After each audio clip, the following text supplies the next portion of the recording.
platform by allowing adults occasionally to view the accounts of minors. The Commission says the action exposed children to, in many cases, numerous times of cyberbullying, also unwanted contact, and, in some cases, predatory behavior. SRN News.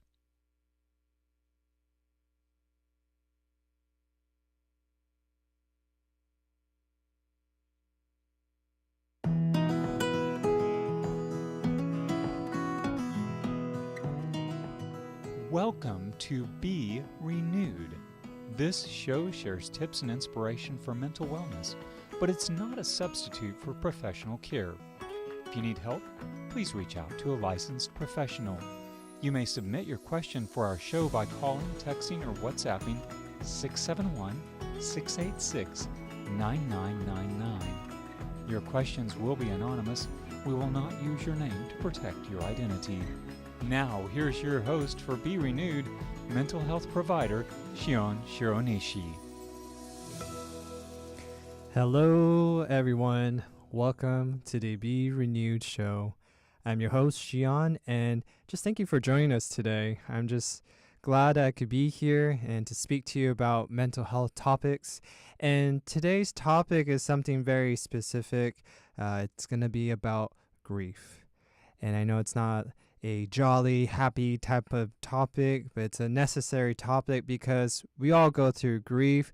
And if you have never gone through it, you will most likely go through it. And, some of you thinking about grief, I'm sure you've lost a loved one. It might have been a spouse, might have been a parent, maybe a child, a sibling, close friend, and even, I have to say, a beloved pet.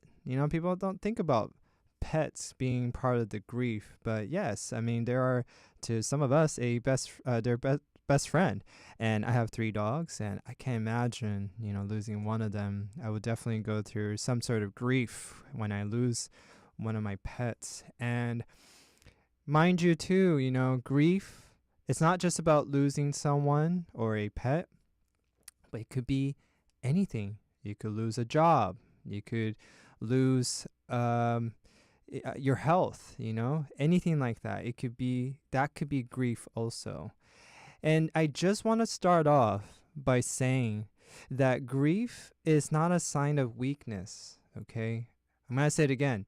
Grief is not a sign that you are weak. But what it shows is that you were someone that loved deeply, okay? When we love someone, we will feel the grief. And a prime example is Jesus. I think everyone will agree that Jesus had the deepest love. And for all of us, not just for one, but for every single one of us. And John 11:35, there's something there, a short scripture there. It says, Jesus wept. And the reason why Jesus wept, he had a grief. And why? It's because he deeply loved each one of us. And so if love is important to us, to love each other is important, then grief will be part of the experience, And Jesus also, the reason why he wept at that moment was for Lazarus. Lazarus he got a report saying Lazarus died, and he wept and he got sad. Lazarus was someone that was very close to him. And if anyone understands what grief is, Psalms 34:18 tells us, the Lord is close to the brokenhearted and save those who are crushed in spirit. And Jesus actually can come close to us and help us because he understands what we're going through and what we're feeling. And so this is a very important topic. I get a lot of patients that come and see me because they lost someone and they're going through grief. And we want to take care of grief because grief, if it's not taken care of in a healthy way, it can end up as a depression and anxiety. And we don't want that to come to that severity. And we want to help it, to prevent it. and to you to process it in a healthy way. And so the first part about it is, talking about how we can journey through our grief. And then the second half, towards the end, we're going to talk about how we can help people that is going through grief. And, we really have to understand both sides. We really need to understand the grief. One of the biggest misconception is that grief follows a straight line. Some people think that when you go through a time of grief, it's already given. This is what you go through.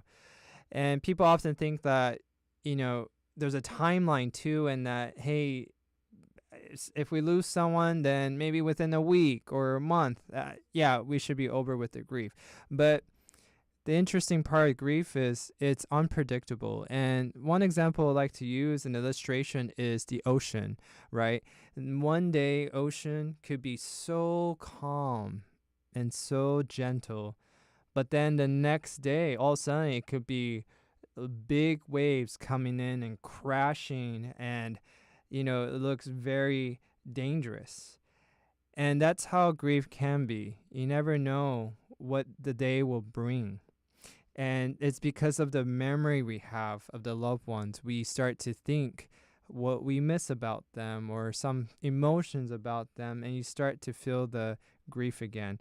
And so, and when you feel the grief, and when you stop, and when you feel the grief again, sometimes people think that you've gone backwards. But it doesn't mean you're going backwards. It just means that you're just processing the grief still. And we just need to give it time. We need to give it time.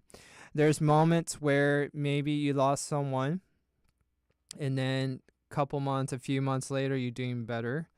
Then the death anniversary comes the following year or even 2 years from there, and you start to feel something again. That's completely normal, and that's okay. You're not going backwards. You're just really feeling the emotion and remembering that person and that you love that person. That's why grief occurs. God really created our minds really beautifully. It's really based on love. It is truly based on love, but Satan tries to twist it.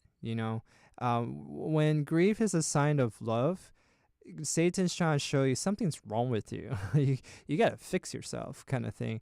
But we can't let him believe in that, and to see that God created our brain beautifully, and we were meant to love each other, and that this is the process of it now, that sin came into the world and there is death now, that because there's still that love there, that grief is part of it, and that when we grieve, again, it shows that you deeply loved someone, that person that you lost.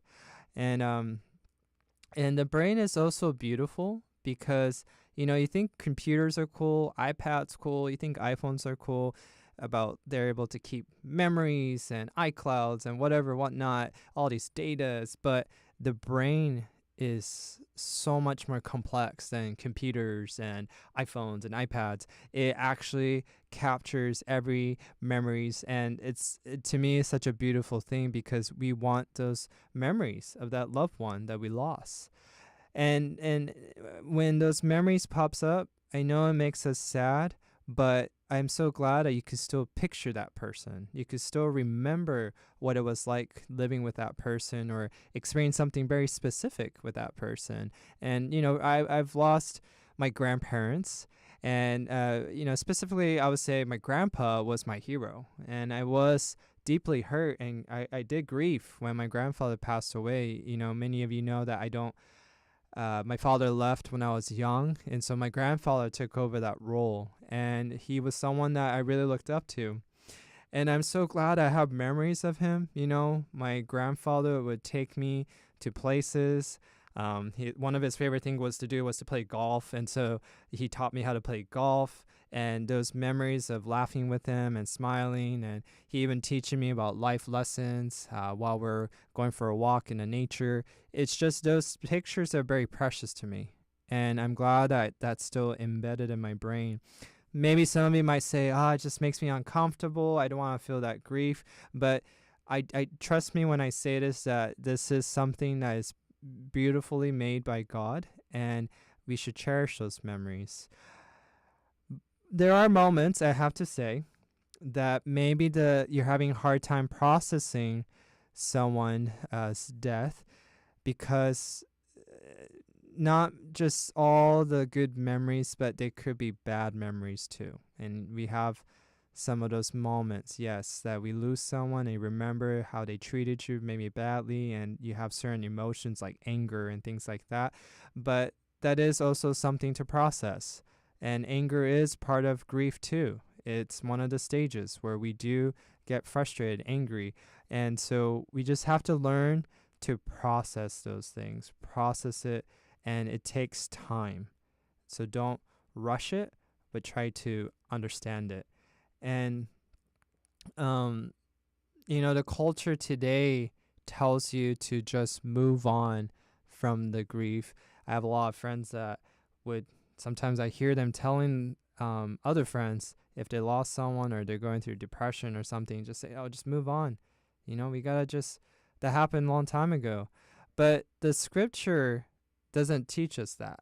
In Ecclesiastes chapter 3, you could see there's time for everything. And there's a line there that says, a time to weep. And notice God doesn't say weeping is only for 1 week. It's only for 2 weeks. There's time for it. There's moments that you're going to have to weep. And that's okay.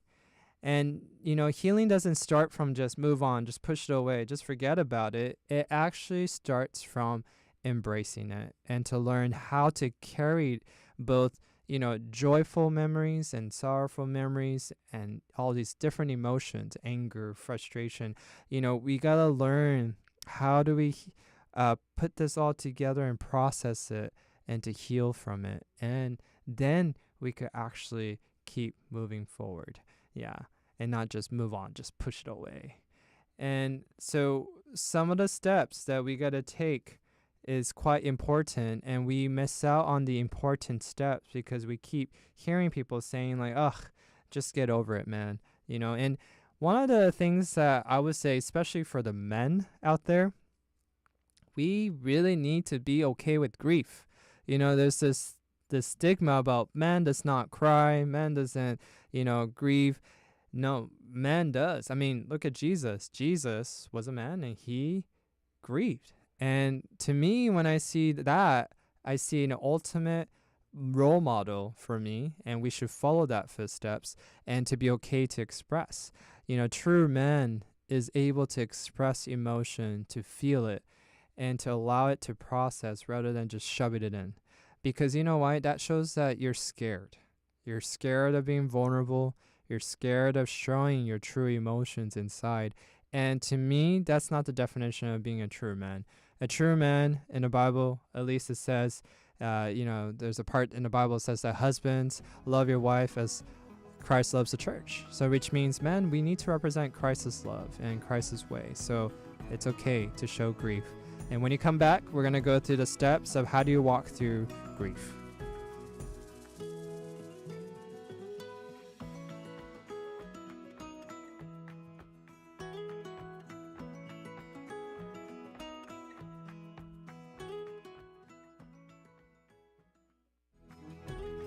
You're listening to Be Renewed with Shion Shironishi.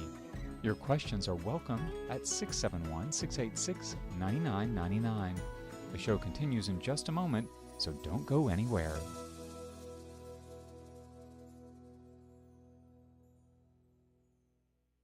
Looking for a clinic for your family? The Seventh-day Adventist Guam Clinic is here for you. We provide medical, dental, eye, wellness, and physical therapy services. Other services include pharmacy, radiology, and laboratory. We accept Select Care, Stay Well, Neck Care, and TRICARE. Call now to schedule an appointment at 646-8881. That's 646-8881. Or stop by the clinic today on Ipa Road in Tamuning. At the Seventh-day Adventist Guam Clinic, your health is our mission. This is Be Renewed. Here we combine practical guidance with your anonymous questions by call, text, or WhatsApp to 671-686-9999. Now back to the show with Shion Shironishi. All right. So today's show, we're talking about grief. And I just finished saying earlier that men struggles with showing grief because it shows that they're weak, but that's not the reality. Showing grief doesn't show you're weak. It actually shows that you're willing to be vulnerable and you're willing to be able to show your emotion. And to me, it's so important to do this because I experienced this myself. I had a moment where I remember when I was 18, I believe that that's when I really experienced grief. One of my best friend died in a car accident. And honestly, for me, as a young man, I just learned that you just got to suck it up and just keep going. And I used to be in the military too, and that's what the military teaches you. And that, made me hide away. I was quiet. I wasn't talking to anyone. I looked sad. And even I went to the movies by myself, and I was just really being alone. And I felt like I was dropping into deep depression because of that. And when someone approached me and said, hey, you really need to talk about what you're feeling and the grief that you're going through, it really helped a lot. I shared my emotions, my thoughts, my anger, and it felt way better. And so better not to hide it. It's better to express it and have someone that you trust that you could talk to. And so the first step, we're going to talk about steps, some things that we could do to walk through our grief. So one of the first thing is allow yourself to grieve. Don't suppress it. Don't, some people like to stay busy. They don't want to feel the grief, so they're just going to stay busy, keep doing tasks. Maybe you stay at work longer, or you pick up more shifts in certain jobs, and you decide to distract yourself. Maybe you watch Netflix, or you keep doing things, drugs, or going out, and sometimes even we use relationships like dating to try to really block away some of this grief that we're trying to push away. And we need to feel this way, feel these emotion of grief, because if you keep avoiding, like I was saying, you're going to fall into deep depression, you're going to fall into deep anger, and now you're just going to totally avoid people, and you become antisocial, and it's just really going to take you to a place you don't want to be. And there's moments in the Bible you can see all throughout.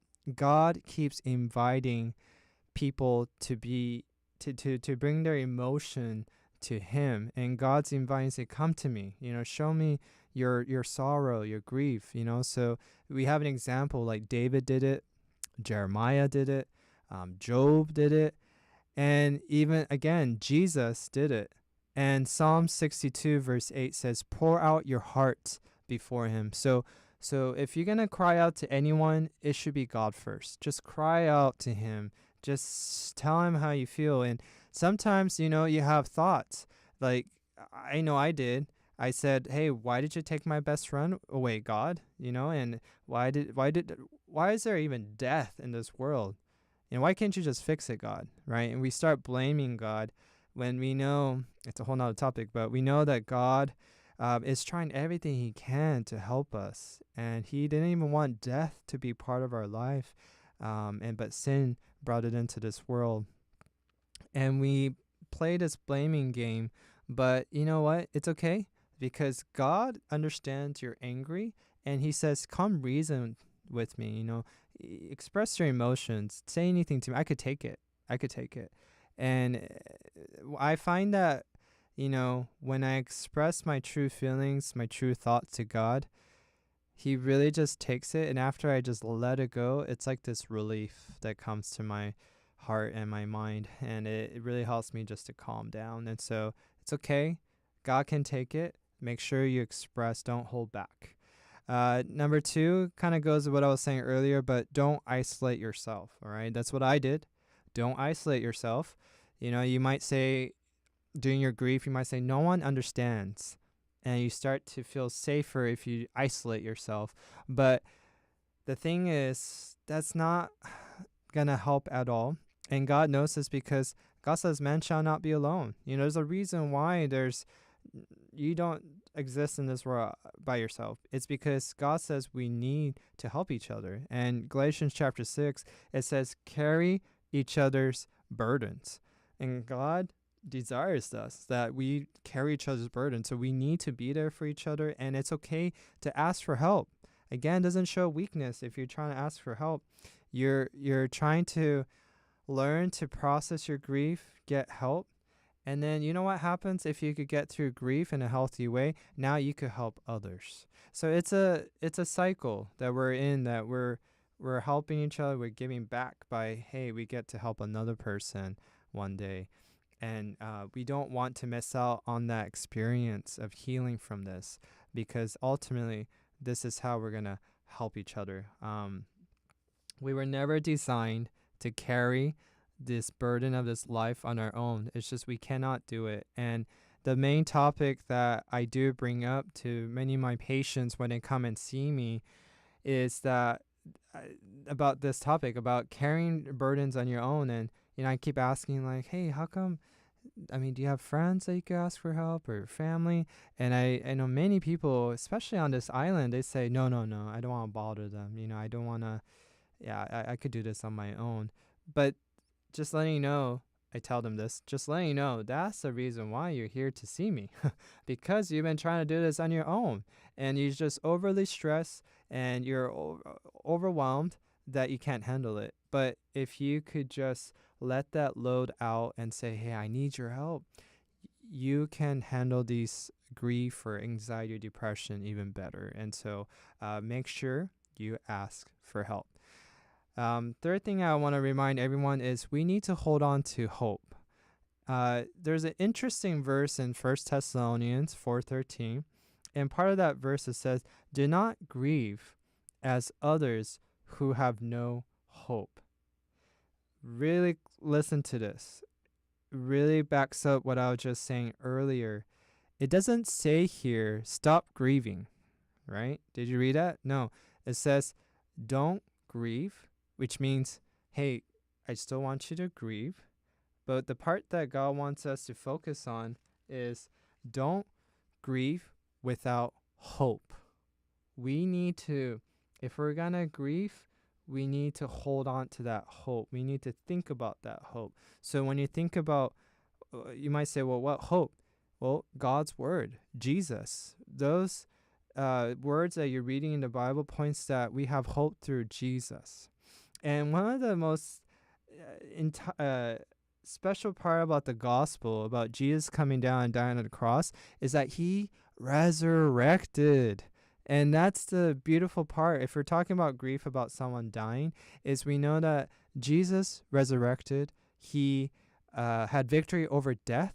And so we can have victory over death. And that's the hope that we have.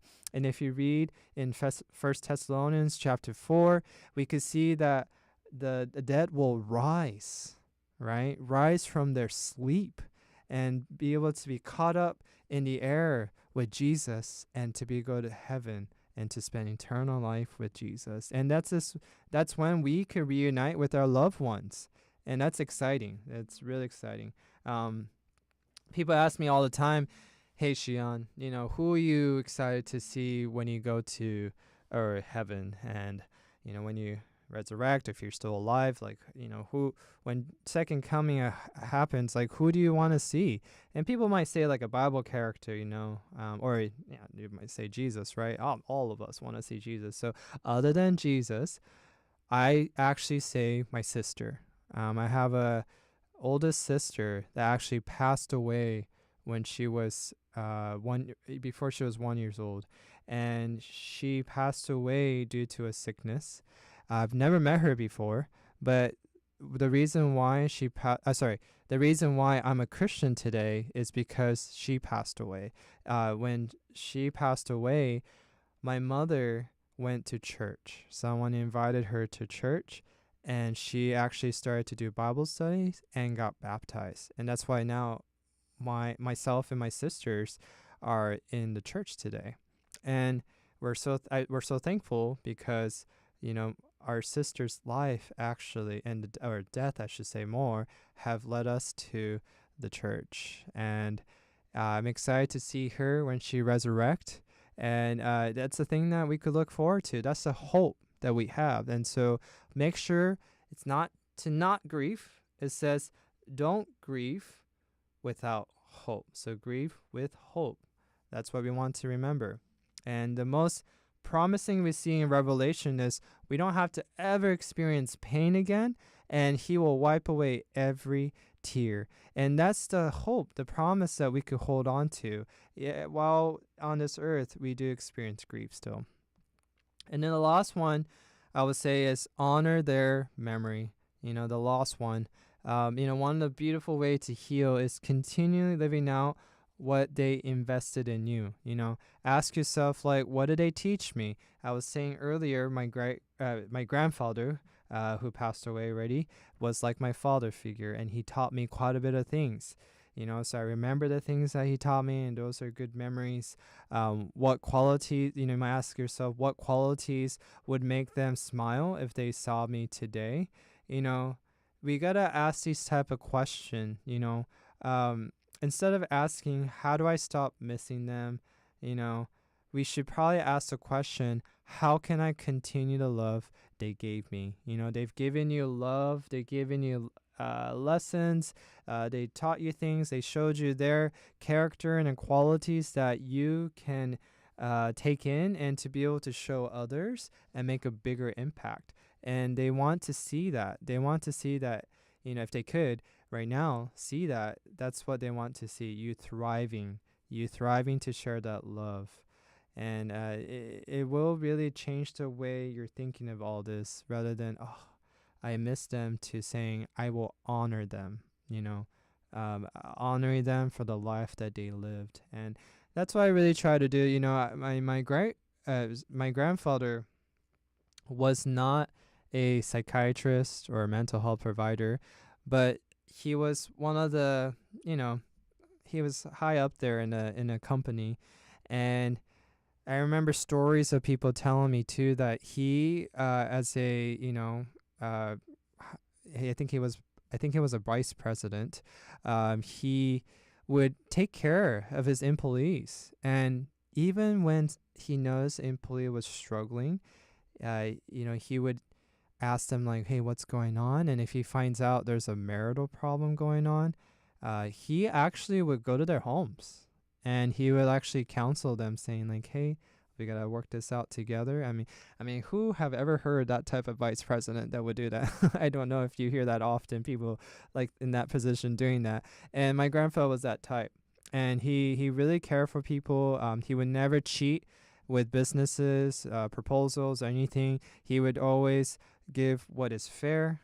He would always not take in anything. Sometimes people come to him with a little bit sketchy ideas, but he's like, nope, that's not right. We got to keep it to the right principle, the right value.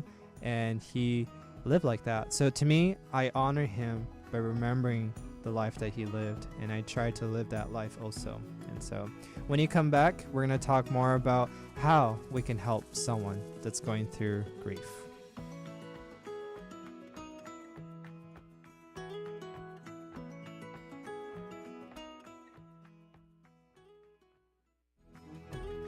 You're listening to Be Renewed with Shion Shironishi. Your questions are welcome at 671-686-9999. The show continues in just a moment, so stay with us.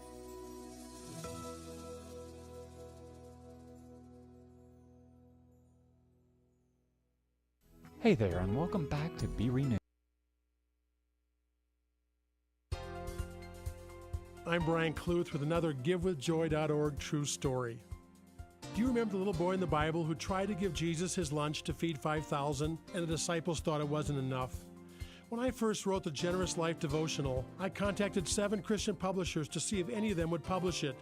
They all told me no one would ever want a devotional on generosity, but my wife and I still felt the Lord could use this devotional to bless others. So we took some inheritance money and printed the first 15,000 copies. Within a few years, we had to print over 400,000 copies to keep up with the demand. We also received requests from around the world to translate the book into over 50 foreign languages. We feel just like that little boy that gave Jesus his lunch and stood in amazement as the Lord multiplied it to feed thousands. To sign up for your free 40-day Journey to Generosity e-devotional, go to this station's website or visit givewithjoy.org. Hey there, and welcome back to Be Renewed. Together, we're exploring ways to renew your mind, strengthen your heart, and live more fully every day. We'd love to know if you have a comment or question at 671-686-9999. Here's your host, Shion Shironishi. All right, we're back now, and we've been talking about grief, and we're now going to transition to talk about how do we help someone that's going through grief. This is a question I get a lot from people that is watching or seeing their loved ones experiencing grief, and they're maybe silent, they look depressed, and they just don't know how to help them. And so we're going to try to talk about a few things that you could do to help your loved one that's going through grief. And one of the biggest mistakes I would say is that we think that we need to have perfect words to say to these people that are experiencing grief. And I just want to tell you, we don't. We don't.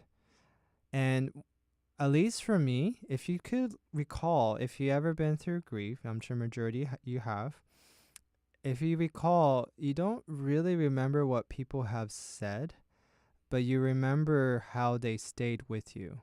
You know, so I recall more when I lost my best friend. I remember friends that stuck by me, you know, friends that checked on me. You know, those are things I remember. I can't recall really what they were saying to me, honestly. And that's the most important thing is you're there. You're present. That's the most important thing. You don't have to have the perfect words to say. And prime example for me, I would say, is Job. If in the book of Job, you see Job lost everything, family, property, wealth, and he even got sick. And he had his friends visit him. And for 7 days, his friends sat with him, which is, I mean, wow, 7 days. Those are good friends. But they actually spoke out and said things. And if you know the story, they were a little bit discouraging in some ways. And so I would say what they did great was they stayed by Job. And we could do that with our loved ones. Stay near them, stay next to them, even if they're not talking to you. Just be present. Just be there for them. Best to not go into trying to fix their grief.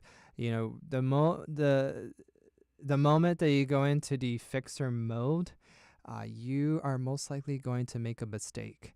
And you might say things without carelessly, such as like, they're in a better place, everything happens for a reason, you'll be okay. Even, you really got to be careful with this, pray about it. You know, those things, although well-intended, it's actually unintentionally minimizing their pain, okay? We don't want to do that. We don't want to let them feel like, just get over your pain. But instead, you want to say things like, I'm so sorry for what you're going through, and I can't imagine how difficult this is, and I'm here for you.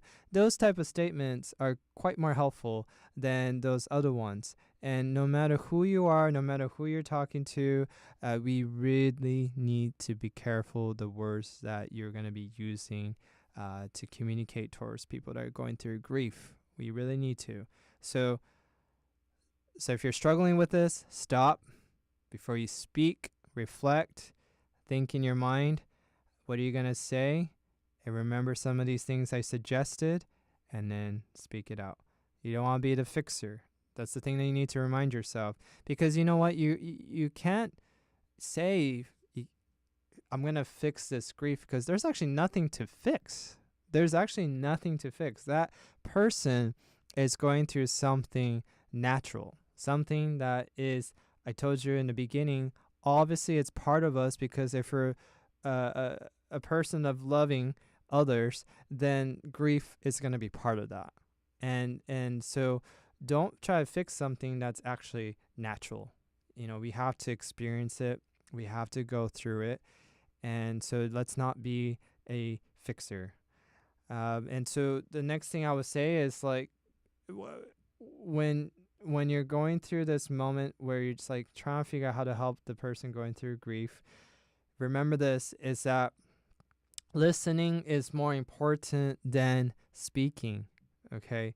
Listening is more important than speaking. We overly want to, again, fix things. So you start talking, but just listen to them. Take a moment. People process grief sometimes by telling stories.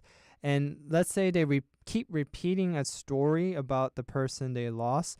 That's okay. Let them talk about this, tell the story over and over. It's going to be multiple times, but that's okay. What's happening is by them retelling the story, it is actually part of the healing. It doesn't seem like it, but it is. The more that they talk about it, they're kind of letting it become a norm. And that's the new norm, I should say. The new norm of the loved one is past.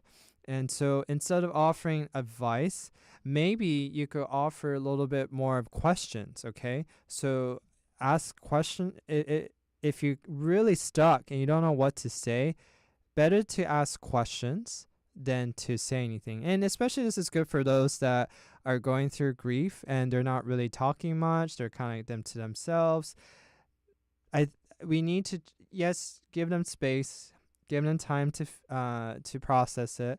I wouldn't do this like, let's say, a day or a week or maybe even a couple weeks or so after they lost someone. I mean, they're still processing it. But if it's been a while and you really want to help them, then questions are very helpful. And some of the things are like, what do you miss most about them? Another one is, what was your favorite memory? Those things helps them to be able to tell the story of the one that they lost. And also, again, part of the healing process could begin. Sometimes even asking questions can be helpful to understand what are they really thinking. There's moments where people are feeling grief. While they're feeling grief, they're actually feeling like guilt. They're actually feeling guilty for something. For example, I should have been there for them even more. But they don't see that thought. They don't see that guilt. And they might just be calling it grief. Or maybe they're angry and they're frustrated and they don't see why. And so asking questions like, hey, tell me more about what you're feeling. What are you thinking? What thoughts are leading you to feel this way? Those type of questions helps them to think more, dig deeper, to see things more clear. Oh, I need to get over my guilt. I need to get over this thought that I have about that person that passed away. That's going to help with the questions. The questions can help with that. And then, again, to understand that grief has no timeline. It's easy for us to say, wow, he's been like this, looking depressed and silent and, the grief part for a whole month. There's something wrong with him.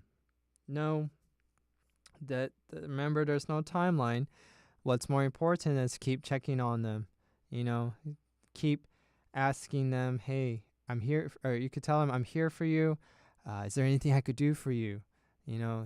This timeline is unpredictable. And again, it could come up anytime. Maybe they passed away and then months later it's their birthday. It's going to come back. Maybe it's Mother's Day and the person lost his or her mother. Those feelings, grief can come back. So those are the things that we gotta be prepared for, is that it's unpredictable and things could pop up. And it's the last thing we want to do is like, what's wrong with you? It's been so long. Why are you still going through that? Instead, just be like, hey, I understand. You deeply love this person and that's why you keep feeling the grief. So I'm here for you. If you want to talk, I'm here for you I'm here to listen to you. And that's powerful when you could be more understanding. Many people that's going through grief, it really prolongs because they feel like people don't understand. And believe it or not, you might tell yourself right now, like, oh, Shion, this is common sense. But honestly, there are so many people out there that is not saying the right things. I mean, to a point where I had someone that told me, he's in the military, and he told someone that, yeah, I'm going through grief. The guy laughed at him and told him that you shouldn't be going through grief, just kind of like basically suck it up. That's not okay. That's not helpful at all. And this is why we're talking about this topic. We want to know how to help people who are grieving in a healthy way, because you know what tells me? If you're talking like that to someone that's going through grief, that means when you experience grief, you're going to struggle. You are going to struggle. And so I'm not telling this for you to be like, hey, you better treat those people going through grief in the right way, but it's also preparing you. The more that you understand maybe what your loved one's going through, the grief that they're going through, you will prepare yourself more for your grief. And preparation, just to a side note, preparation, yes, it's helpful, but it's not going to say prevent the whole grief process. Okay, you're still going to feel the grief no matter what. But at least you could go into it with a mentality of understanding, oh, this is what I'm going through. Oh, this is what I should be doing, not isolating, but talk to a friend, go out to the beach with a friend, go for a walk. Those are things that your brain will be able to remember at those moments, and you'll be able to take action and to be able to process your grief better. And so, again, this isn't just for right now situation, but for your future preparation. It's a powerful thing when we could be ready. The Bible actually talks about that quite a bit, I mean, if you look into Matthew chapter 7, there's a storm, and two men built a house, and one house was built on a rock, one was built on the sand, right? And when a storm came, what happened? The house that built on the sand crumbled, right? But the one stand on the rock was able to stay firm and not to break down or anything. And the question is, what happened is preparation. The house that was built on the rock was well prepared for that storm.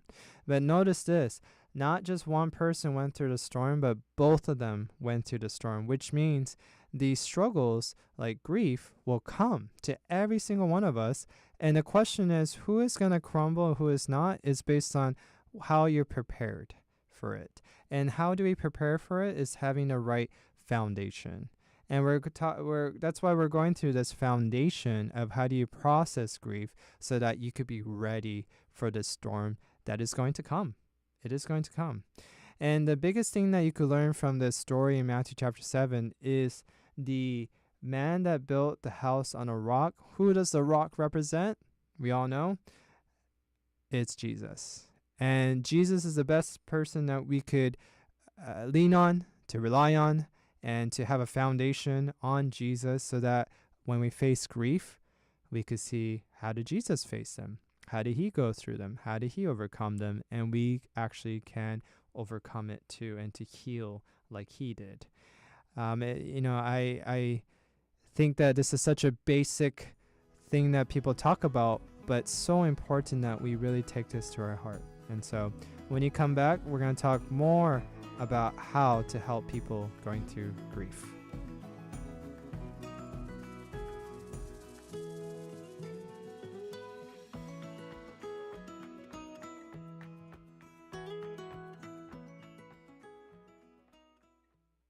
This is Be Renewed, tips and inspiration for mental wellness. We're taking a quick break, but there's more encouragement to come, so stay with us. Got a question? Call, text, or WhatsApp us at 671-686-9999. We will not use your name on the show. We're here for the dad who's like one of those good guys in the movies that's always standing up after always getting beaten up. Your basic guy with a stressful job who keeps coming back for more. We're also the station for the mom picking up the awful mess of something made by the dog after the 11 and 7-year-old gave him something he wasn't supposed to eat. Yep, we're that kind of station. One with encouraging music for discouraging days. Joy FM, family-friendly radio. Now back to Be Renewed, the show that helps you refresh your mind, strengthen your relationships, and live with purpose. Have a question? Call, text, or WhatsApp your anonymous question at 671-686-9999. Here's your host, Shion Shironishi. All right. And we're going to continue to talk about how we could help people going through grief. I just said a bit ago that it's better to listen than to speak. And another thing that you could do is more of a nice gesture than to speak. Practical help can be powerful. And so, you could maybe, instead of just saying like, let me know if you need anything, maybe you could be specific. You could say, hey, I made you dinner. I'm here for you. Or, hey, I could mow your lawn. I see that the grass is growing. I could do that for you today. Maybe you could say, I can pick up grocery. I noticed that maybe you're not going out as often. I'll pick up grocery for you. Or to just give, maybe if they're parents and they're going through grief, maybe you could say, hey, I'll watch your kids. Maybe you could have some break from them. So grief, when they're going through grief, it really drains their energy. And so maybe you could do these kind of gestures, practical helps that can help them to feel rested and to bring up their energy. So it's a active service, a gift that we could give to them. And then, when they're ready to express more, tell them like, hey, I give you permission to express every emotion. Some people need to cry, but some people might want to stay silent. Some people may want to laugh unexpectedly, or maybe they want to just be angry.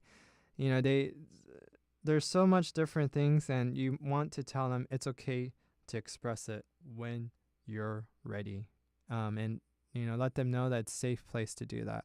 A lot of times people don't feel safe, and we don't want to express, and so we want to create a space for them, saying, hey, this place is okay. You could trust me. I will accept whatever emotion that you bring out. And, often, like, when we're dealing with someone that's going through grief, sometimes it feels like you're walking around eggshells, and you're like, okay, I'm going to do everything I can to not mention about the person that they just lost. But the thing is, it's okay. Don't be afraid to mention the loved one. And, one of the things that they need to talk about is that loved one. So there's some things that you could say. I'm not saying like, hey, let's talk about, if they lost their father, you don't have to say, hey, let's talk about dad. Let's talk about how you're feeling about dad's, dying. But you could say something like, hey, I was thinking today about dad. I thought of this memory that we went to the park and he showed us how to play baseball. And that was a fun time. That was the first time he showed us how to play baseball. Those kind of things. That's okay to mention, or if it's the mother that the person lost, and you say, hey, remember how kind your mother was that one time maybe when we didn't do well on the test and we failed, but hey, she was really encouraging us, and she was like, hey, I will help you to study. Wow, I remember how your mother was there for us. That's something that you're really not just driving them into like deep thoughts about them, but you're just bringing up some good memories, and you're honoring that person's life. And so don't be afraid to mention their names or, mention about them. And the most crucial part, I would say, is, yes, listen, be there for them. And one of the things that could be important from a mental health provider standpoint is to observe, watch them. Because there is such thing as complicated grief. Complicated grief is usually the ones that I see often. The grief, it really can just really progress to something worse easily. And it's something that we don't notice unless if you're really observing our loved one. And we could tell that maybe they're quiet and we're just like, okay, they need space.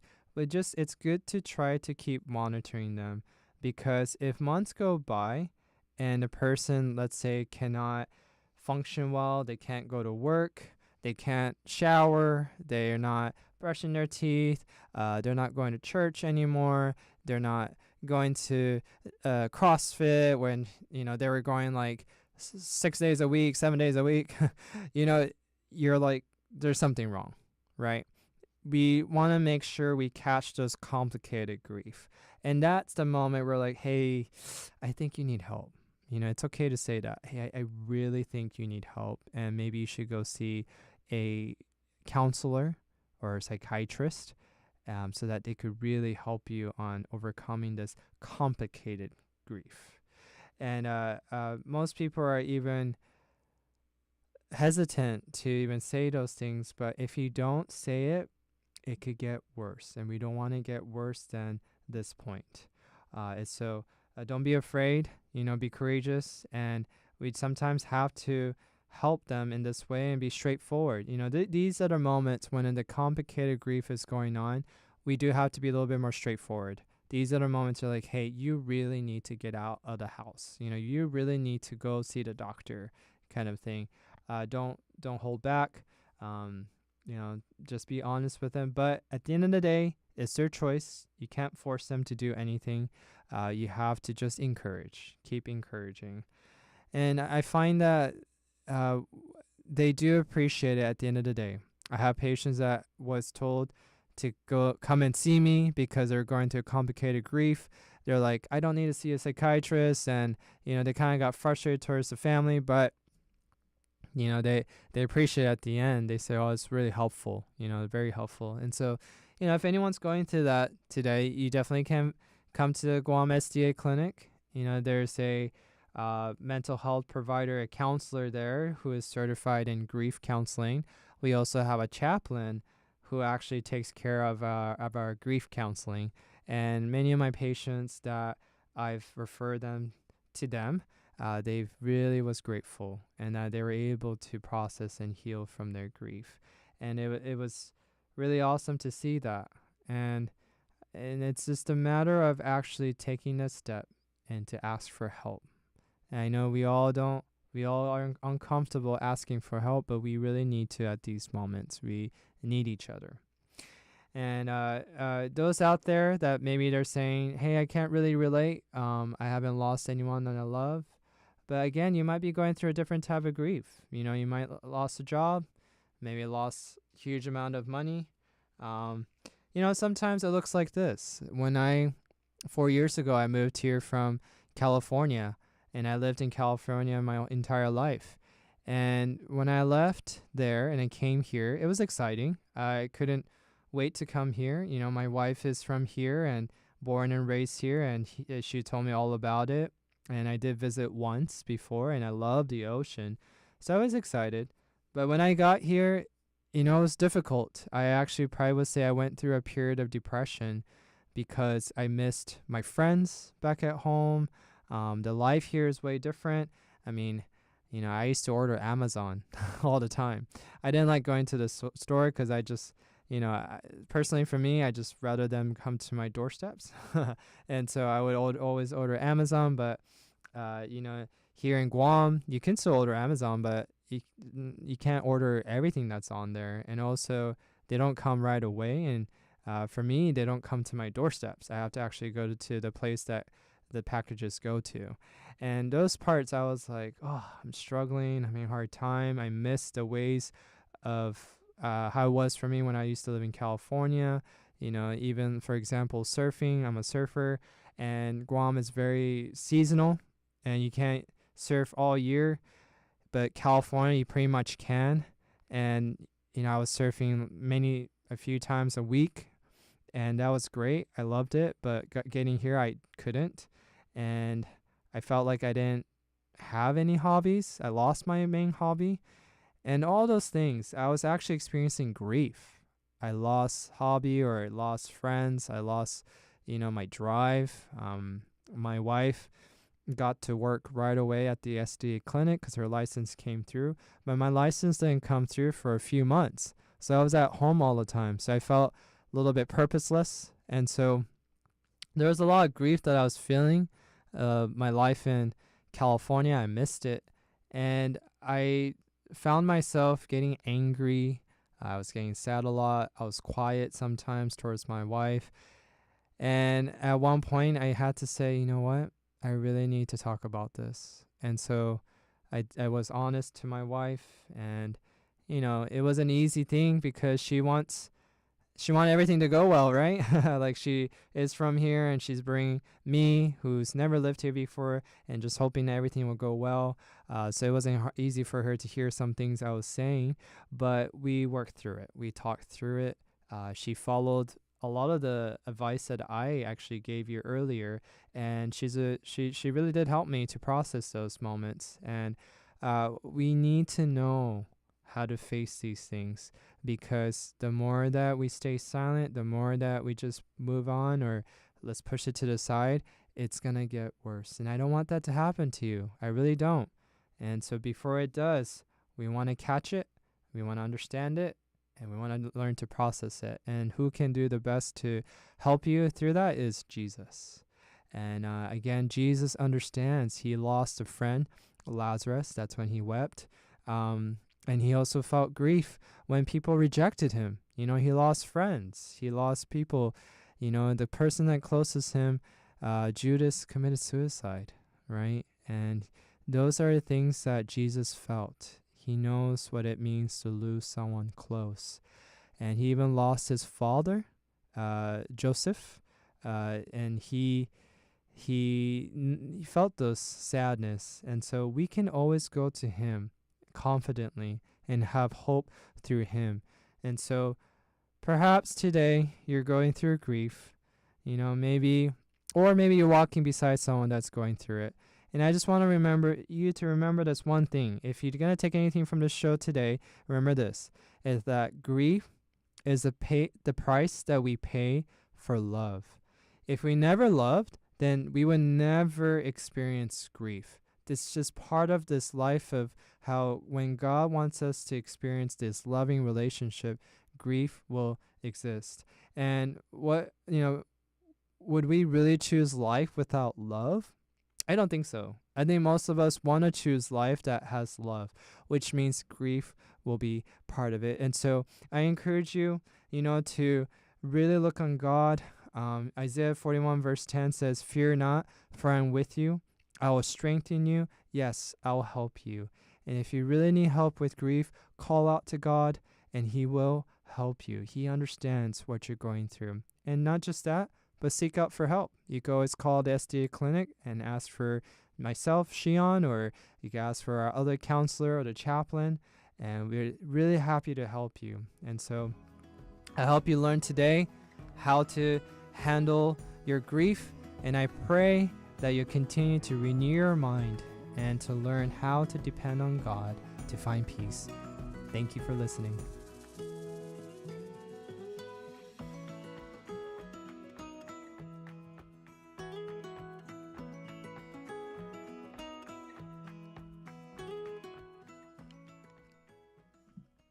That's it for today's Be Renewed.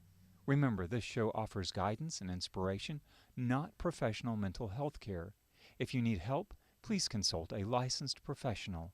Thanks for listening, and please join us again next week at this same time.